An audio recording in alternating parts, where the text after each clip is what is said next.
शोपियां में हुई कश्मीरी पंडित की हत्या के मामले पर कहा कि यह हत्या कहीं ना कहीं जमीन माफिया से जुड़ी हुई है। क्या कुछ कहा है उन्होंने, सुने।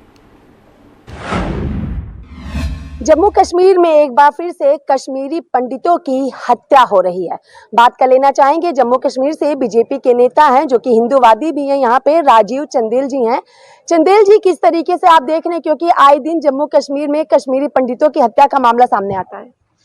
देखिए, कश्मीरी पंडितों का जो टारगेट किलिंग है, मैं इसको टारगेट किलिंग करूंगा, वही टारगेट करा रहे हैं जो जमीन माफिया हैं।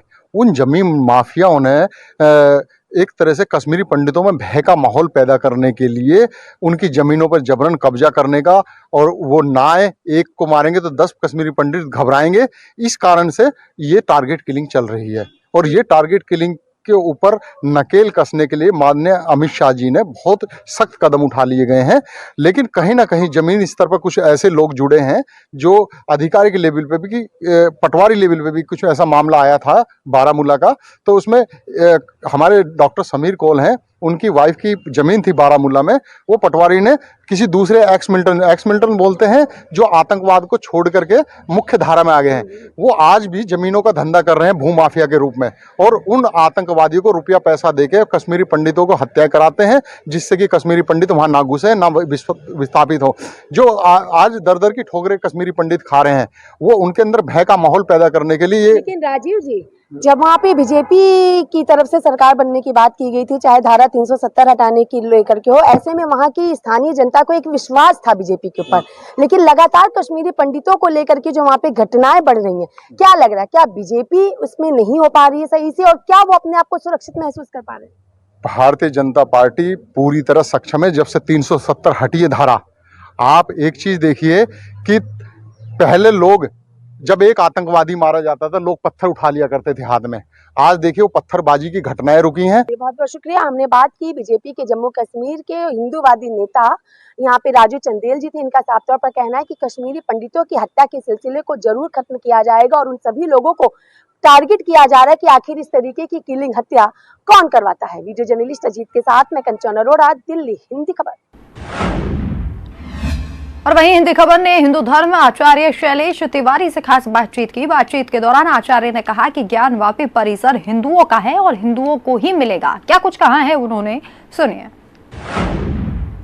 बुर्का विवाद लगातार बढ़ता जा रहा है। तमाम राजनीतिक दल हों, मुस्लिम संगठन हों, जो कि बुर्के पर अपनी टिप्पणी करते हुए नजर आ रहे हैं। हमारे साथ बातचीत करने के लिए हिंदू धर्माचार्य आचार्य शैलेश तिवारी जी। आचार्य जी, जिस तरीके से बुर्का विवाद लगातार बढ़ता जा रहा है, ऐसे में आए दिन नई टिप्पणी आ रही है। ओवैसी ने कहा है कि देश के प्रधानमंत्री अगले जो आने वाले समय में बुर्के वाली बनेगी। दूसरी तरफ सीता मैया पर, लक्ष्मण जी पर भी उनकी पार्टी की नेता टिप्पणी करती है। देखिए आंचल जी, मैं आपको बता दूं कि ओवैसी जो हैं वह देश को तोड़ने की बात करते हैं, वह देश को अस्थिर करने की बात करते हैं, और जिस प्रकार वो बुर्के की बात करते हैं कि आने वाले समय में बुर्का वाली जो है वह प्रधानमंत्री बनेगी, यह कभी नहीं होगा। आप दिन में सपने देखना छोड़ दीजिए। भारत सनातन धर्म का देश है या हिंदू बाहुल्य देश है। इस देश में मुस्लिम प्रधानमंत्री कभी नहीं होगा। और जो आप ख्वाब देख रहे हैं मुस्लिम प्रधानमंत्री बनाने का कि कोई महिला बनेगी, आप तो नहीं देख पाएंगे, आने वाली आपकी पीढ़ी भी नहीं देख पाएगी, क्योंकि यह भारत भूमि जो है वह देवी देवताओं की भूमि है, सनातनियों की भूमि है। इस धरती पर जो भी देश का प्रधानमंत्री होगा वह देश का प्रधानमंत्री हिंदू ही होगा। और दूसरी बात, सीता मैया के बारे में जो भी टिप्पणी आपके पार्टी के लोग करते हैं यह गलत करते हैं। हमारे यहाँ जो शुरू से प्रथा रही है कि देवर जो होते हैं वह पुत्र समान होते हैं, और पुत्र के सामने माँ पर्दा क्यों करेगी।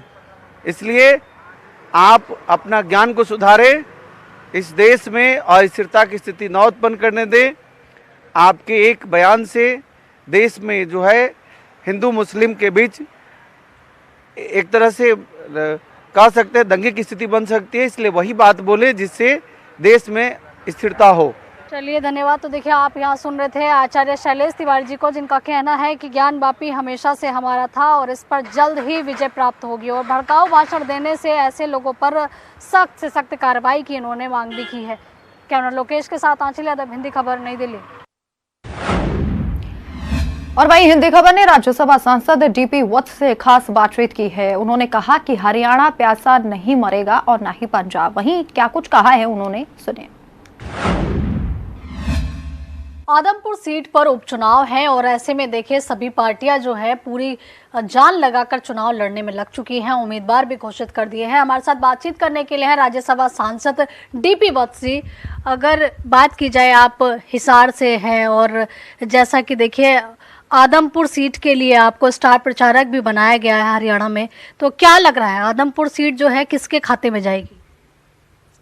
आदमपुर सीट बीजेपी के खाते में आएगी, ये मैं बड़ा स्ट्रांगली महसूस करता हूँ, क्योंकि बीजेपी एक ऐसी पार्टी है जो कहती है वो करती है और डिलीवर कर रही है। बाकी पार्टियां तो जैसे कि हमारे प्रदेश अध्यक्ष ने बोला कि कांग्रेस तो ऐसी है कि वो गाड़ी रुक गई, स्टार्ट करने की कोशिश की जा रही है तो स्टार्ट नहीं हो रही, तो उससे यात्री उतर उतर के जा रहे हैं। जहाँ तक आदमपुर चुनाव का सवाल है, भजनलाल परिवार ने ये चुनाव पिछली 9 दफ़ा जीता है, तो उनकी अपनी पकड़ है। पार्टी का पूरा मजबूत संगठन बीजेपी का उसके साथ है, तो इसमें जो दूसरे पार्टियों के उम्मीदवार हैं उनको भी मैं बहुत तगड़े उम्मीदवार नहीं मानता। तो ये आउटराइट भारतीय जनता पार्टी की जीत है। सर वही देखिए, आपने देखा होगा हिजाब मामले पर लगातार देखिए लोग अपनी अपनी टिप्पणी दे रहे हैं, अपनी अपनी राय दे रहे हैं, और आज की टाइम में जहां देखिए कई देश ऐसे हैं जो कि हिजाब से मुक्त होने के लिए अभियान तक चलाते हैं। वही भारत की बात की जाए तो देखिए यहाँ महिलाएं जो चाहती भी हैं हिजाब से मुक्त होना, लेकिन किन्हीं कारणों से नहीं हो पाती है। ऐसे में देखिए अनिल विज जी की बात करें तो उन्होंने कहा है कि खुद जो जिनका मन मचलता है उन्होंने मजबूर किया है महिलाओं को हिजाब पहनने में, और अब वक्त आ गया है कि महिलाओं को हिजाब से मुक्ति मिलनी चाहिए। देखो, ईरान जैसे कंजर्वेटिव कंट्री में भी हिजाब के खिलाफ लेडीज और इवन जेंट्स यानी औरतें और आदमी पूरे दल बल के साथ उसके खिलाफ खड़े हो गए हैं और एक एजिटेशन चल रहा है। ऐसे बहुत से मुल्क हैं, इस्लामिक मुल्क भी, जहाँ हिजाब लाजमी नहीं है, जैसे इजिप्ट है, टर्की है, लिबरल मुल्क सीरिया वगैरह। तो ये एक पुराना रूढ़िवादी रिवाज है, उसमें जिसको फील करे लेडी के भाई मैं तो पहनूंगी, वो उसकी चॉइस है, मगर इसको फोर्स नहीं करना चाहिए दूसरों की विल के खिलाफ। दूसरी बात है स्कूल यूनिफॉर्म में हिजाब। स्कूल यूनिफॉर्म में तो यूनिफॉर्म का मतलब ये है कि वो यूनिफॉर्म होनी चाहिए, यानी सब के लिए एक जैसा होना चाहिए। उसमें जो स्कूल चाहेगा, जो कॉलेज चाहेगा, वो होना चाहिए। और आजकल इक्वलिटी ऑफ जेंडर का ज़माना है, बराबर के हकूक़ हैं, तो एक दूसरे जेंडर ने फोर्स नहीं करना चाहिए कि ये आप पे लाजमी होगा, ऑप्शनल हो सकता है। और स्कूल में ऑप्शनल भी नहीं, स्कूल में जो स्कूल की यूनिफॉर्म होगी वो होना चाहिए। धन्यवाद। तो देखिए यहाँ आप सुन रहे थे बीजेपी के राज्यसभा सांसद डीपी वत्स जी को, जिनका कहना है कि स्कूलों में यूनिफॉर्म रहे तो बेहतर है, क्योंकि उससे समानता का भाव बना रहता है। कैमरामैन लोकेश के साथ आंचल यादव, हिंदी खबर, नई दिल्ली। और वहीं हिंदी खबर ने बीजेपी के पूर्व मेयर जयप्रकाश से खास बातचीत की। जयप्रकाश ने कहा कि सफाई कर्मचारियों की हड़ताल को लेकर बैठक बुलाई है, सोमवार तक इसका समाधान निकाल लिया जाएगा। क्या कुछ कहा है उन्होंने, सुने। त्यौहार का दिन नज़दीक आ चुका है और ऐसे में जहां दिल्ली सफाई के लिए जानी जाती है, लेकिन सफाई कर्मचारी लगातार हड़ताल पर हैं। बात कर लेना चाहेंगे बीजेपी के पूर्व मेयर हैं जयप्रकाश जी, हमारे साथ हैं। जयप्रकाश जी, क्या कहना चाहेंगे आप, क्योंकि त्यौहार नज़दीक हैं, दिल्ली को साफ सुथरा रखना है, सफाई कर्मचारी हड़ताल पर है। देखिए, सफाई कर्मचारी दिल्ली नगर निगम की रीढ़ की हड्डी है और सफाई कर्मचारियों के हितों का ध्यान रखना हम सबकी जिम्मेदारी है। आज सफाई कर्मचारियों के साथ एक हमारी इमरजेंसी बैठक भी हुई है, जिसमें कमिश्नर साहब हमारे साथ थे, हमारे दिल्ली प्रदेश के उपाध्यक्ष राजीव बब्बर जी भी मेरे साथ थे, और हमने सभी 52 यूनियन उसमें उपस्थित थी। उनके जितने भी ग्रीवेंस थी उन पर सब पे गंभीरता से चर्चा हुई है, सार्थक चर्चा हुई है, और उनकी बहुत सारी बातें मान ली भी गई हैं, जिनके ऑफिस ऑर्डर आज शाम तक नहीं तो सोमवार को निकल जाएंगे।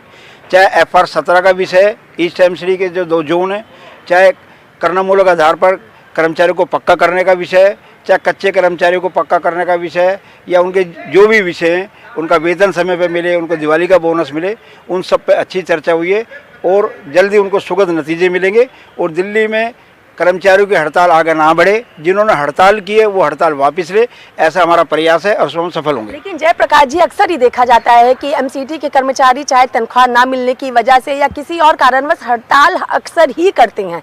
लगातार आप लोग बैठक भी करते हैं, लेकिन उसके बावजूद दिल्ली कहीं ना कहीं कूड़े में हो जाती है और उनकी हड़ताल नहीं खत्म हो जाती। वजह क्या लग रही है? देखिए, मुझे लगता है जब से दिल्ली में NGT ने दिल्ली सरकार के ऊपर 900 करोड़ का जुर्माना लगाया है, आम आदमी शासित दिल्ली सरकार दिल्ली के निगम को फेल करने के लिए या बदनाम करने के लिए कई प्रकार के मनगढ़ंत षड्यंत्र रच रही है, जिसमें एक ये भी हिस्सा हो सकता है। कुछ लोगों को उन्होंने मैनेज करके कहा कि हड़ताल पे जाएं, लेकिन सफाई कर्मचारियों पर हमें विश्वास है, उनके हित में हम काम करेंगे और जितने भी संबंधित लोग हैं आज उनके साथ हम बैठे हैं और उनके दिवाली का बोनस सहित उनकी तनख्वाह पूरी समय से उनको मिल पाएगी? दिवाली को लेकर दिवाली का बोनस भी मिलेगा, तनख्वाह भी मिलेगी और कच्चा कर्मचारी पक्का भी होगा। बहुत बहुत शुक्रिया। हमने बात की बीजेपी के पूर्व मेयर जयप्रकाश से। इनका साफ तौर पर कहना है कि हड़ताल करने वाले कर्मचारियों के साथ बैठक की गई है और सोमवार तक नतीजे सामने आ जाएंगे और उम्मीद है कि दिवाली सभी, चाहे सफाई कर्मचारी हो या दिल्ली की जनता, सबकी अच्छी रहेगी और दिल्ली फिर से